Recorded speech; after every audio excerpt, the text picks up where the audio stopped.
Olá, alunos! Aqui é o professor Ricardo Balbio e hoje nós vamos estudar um pouco sobre o PET volume 3, semana 3 do primeiro ano do ensino médio. Então, esse PET ele vai falar um pouco mais, né, dando continuidade aí às questões das leis de Newton e vai focar na terceira lei de Newton, a ação e reação. Ele também vai acabar abordando, ainda que de forma indiretamente, né, a segunda lei de Newton, porque em verdade não dá para separar quando a gente está analisando um fenômeno, as três leis elas estão acontecendo ao mesmo tempo, né? Essa separação na hora do estudo ela é meramente didática, mas enfim, aqui está o conteúdo que eles vão explicar um pouco sobre a questão da terceira lei de Newton. Aí ele vai falar sobre a fórmula para entender a força e ele vai entrar então com os conceitos de atrito, tanto atrito estático quanto atrito cinético. Para darmos alguns exemplos do atrito estático e do atrito cinético, a gente tem que pensar em coisas do nosso dia a dia. Então, o que é o atrito estático? É qualquer objeto que está parado e ele vai ter um atrito que vai ser diferente do atrito quando esse objeto começa a estar em movimento. Então, se você vai empurrar o armário da sua casa, a força inicial para começar a empurrar o armário, ela vai ser um pouco maior do que a força que você vai aplicar quando o armário já está deslizando sobre o chão, porque o atrito estático ele sempre é um pouco maior que o atrito cinético. Tem uma pegadinha, essa confunde, que é o pneu do carro, porque o carro está em movimento, mas ainda assim o atrito ele é estático. Por quê? Porque quando a roda gira, em cada momento tem um pedacinho diferente do pneu em contato com o chão. O que seria o atrito cinético num carro? Um carro freia e derrapa um pouco. Então, naquele momento que ele freou, a roda trava. E aí ele dá aquela derrapada. Então, a mesma parte do pneu que está em contato com o chão e o carro ainda dá aquela pequena movimentada da derrapagem. Isso seria um atrito cinético numa roda. Essa é uma exceção à regra, né? Não digo uma exceção, porque está dentro da lei, mas assim, é uma pegadinha, porque a gente tende a pensar, está em movimento é cinético, mas não. Cinético, no caso do carro, é só quando ele está derrapando a roda. Quando ela está girando, é estático.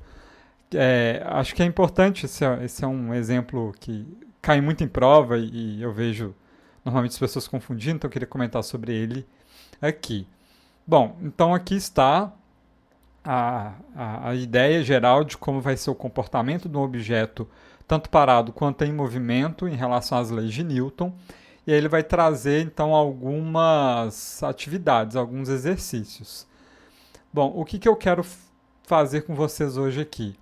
Eu trouxe um simulador, esse simulador aqui, e a gente vai fazer alguns testes nele, porque aqui ele vai focar muito na questão da aceleração, mas vendo o movimento do objeto, a gente pode discutir um pouquinho esse PET. E eu quero que vocês aí em casa, se possível, entrem também nesse simulador, façam alguns testes nele, que isso ajuda a gente a visualizar melhor o conteúdo que a gente está estudando.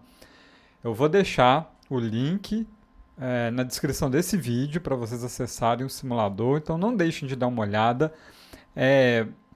Esses são experimentos virtuais, né, mas que ainda assim nos ajudam muito a compreender. Então, olha só. Esse retângulo azul é um objeto, aqui ele está chamando de carro, né, mas é um carrinho de brinquedo, né, porque a gente está trabalhando em gramas, mas é um objeto qualquer.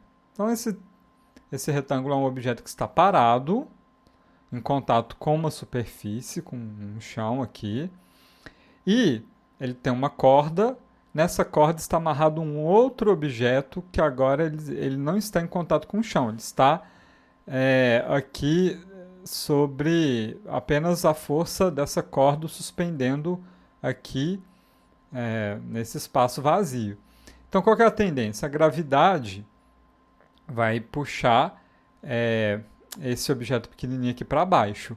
Com isso, essa corda vai acabar puxando esse objeto maior para frente. A gente vai ver isso aqui em movimento. Isso já nos ajuda a compreender então, a terceira lei de Newton, ação e reação. O objeto está sofrendo a ação da força da gravidade para baixo. Isso gera uma tensão do fio que está segurando esse objeto, tentando mantê-lo no mesmo local, mas ele vai acabar descendo, como a gente vai ver. Essa tensão nessa extremidade direita aqui do fio vai gerar uma outra tensão na extremidade esquerda. Essa tensão, né, aqui nesse caso aqui na horizontal, né, vai gerar então um movimento neste objeto aqui. Então, uma série de ações e reações que vão acontecendo entre esses dois objetos e o fio que os liga, que gera toda essa dinâmica de movimento que a gente vai ver. Essas são o inicial, então, um objeto aqui, um chão sem atrito, algo conceitual. Um objeto de 1 grama aqui suspenso e o objeto maior de 100 gramas. Então, quando a gente faz o start, veja, esse objeto começa a cair, vai empurrando esse retângulo maior até que ele para. Então, isso gera um gráfico. A gente pode ver que, né, com o passar do tempo, há um deslocamento. E nesse ponto do meio aqui, onde ele marca esse tempo, ele faz um cálculo de qual que é a aceleração deste objeto neste instante. É bom lembrar, né, dos conceitos de deslocamento, velocidade, aceleração, que foi sendo trabalhado nos PETs anteriores. Eu fiz vídeos sobre isso também, você pode procurar aqui no meu canal. Agora a gente está focado na lei de Newton, usando aqui esse simulador. Vou fazer algumas mudanças. Então, veja bem, se eu aumento a massa desse meu retângulo azul aqui, grandão, vai ser muito mais difícil para essa corda puxá-lo. Então, ele vai mais devagar. Então, ele estava em 100, vamos pôr em 500. Então, olha só como é que agora está bem mais devagar todo esse processo acontecendo, porque, como a gente viu da primeira lei de Newton, como agora ele tem uma massa maior, ele tem uma inércia maior, tirá-lo de sua posição inicial vai ficar mais difícil, colocar uma aceleração nele vai ficar mais difícil, ao mesmo tempo que agora, se eu aumento o aqui de baixo, então eu vou ter uma força maior acontecendo sobre... não, peraí, apagar resultados. Aí. Vamos pôr então triplicar. Aqui. Agora eu também vou ter uma força maior aqui acontecendo na minha corda para puxar, mesmo a massa aqui sendo maior, mas agora a força também vai ser maior, então ele vai um pouco mais rápido. Então tá vendo que já está mais rápido que o inicial. A gente pode até comparar. Ó. Aqui a aceleração nesse ponto foi de 0,59. Com de 1, tá vendo que é bem mais devagar para conseguir gerar um movimento. É claro que essa velocidade vai ficando um pouco maior porque tem aceleração, mas olha, 0,20, né? Então ela é bem menor. O que a gente pode fazer aqui também agora, eu vou pôr aqueles valores iniciais, que olha, é bem rápido, vamos ver a aceleração em 0,097. E vou manter esses valores iniciais, agora eu vou colocar atrito. Então, entre esse objeto grande aqui, azul, e essa superfície, esse chão aqui, vai ter um atrito. Porque na vida real, sempre tem atrito no contato com dois objetos. Tem experimentos daquelas superfícies perfeitas, mas isso é um caso muito específico de laboratório. Na vida real sempre vai ter atrito. Então vamos colocar um atrito aqui, um coeficiente de atrito, não muito alto não, 0,8. Então agora há muito atrito, legal, a gente já pode até pensar sobre isso. Se o atrito é muito grande, a força que essa massa faz aqui não é o suficiente para tirar esse objeto do seu repouso. Então o atrito estático aqui é tão grande que ele não começa nem a se movimentar. Para isso, ou então esse objeto tem que ser mais leve, ou esse outro aqui tem que ser mais pesado. Vamos ver então como que a gente consegue tirar. Vamos pôr 3. Aí já tirou. Não, ainda não. Vamos pôr 8. Ainda não. Interessante. Então vamos aumentar bem. Vamos pôr, sei lá, 25. Veja como é que o atrito agora faz toda a diferença. Quando eu não tinha atrito nenhum, 80, também não, porque 0,8, agora acho que vai, hein? Vamos pôr o quê? 95. Agora foi. Agora já venceu aquele atrito inicial.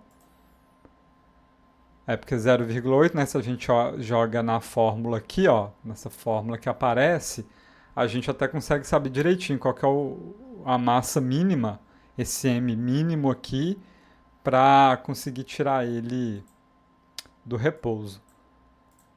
Se a gente colocar então, vamos pôr 85, e aí fica brincando aqui, ó, tá vendo? Qualquer um acima de 80 já vai dar. Então a gente já viu que, até por ser 0,8, que eu coloquei o coeficiente aqui, né? Se é só um sistema com essas duas massas, qualquer coisa acima de 80 gramas já consegue tirar ele do repouso. Então, 80 gramas é o limite exato aqui do atrito estático.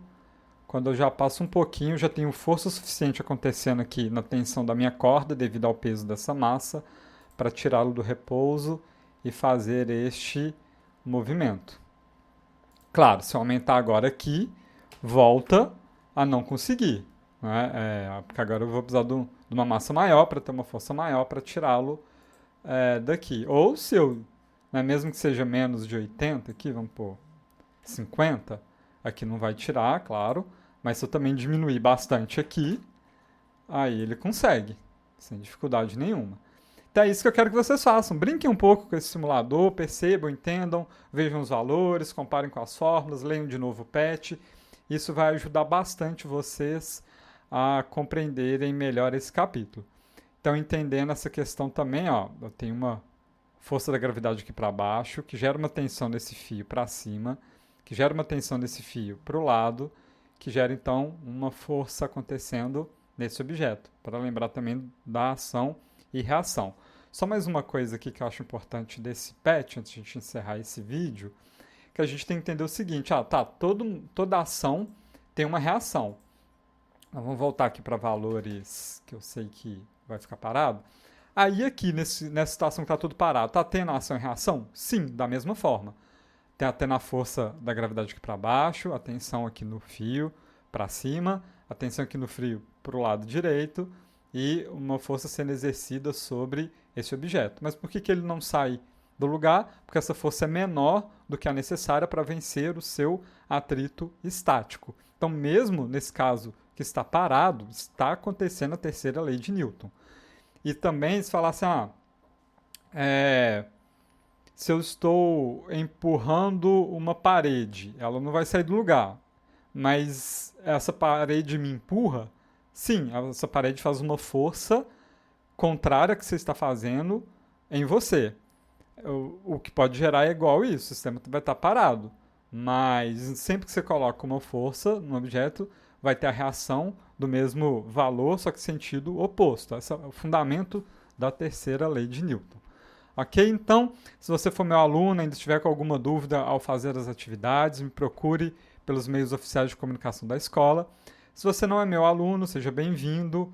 Estou colocando vídeos aqui no meu canal semanalmente, comentando esses PETs que estão saindo dos 3 anos do ensino médio. Então, se inscreva aqui no canal para não perder meus vídeos novos. E é isso, pessoal. Bons estudos e até a próxima.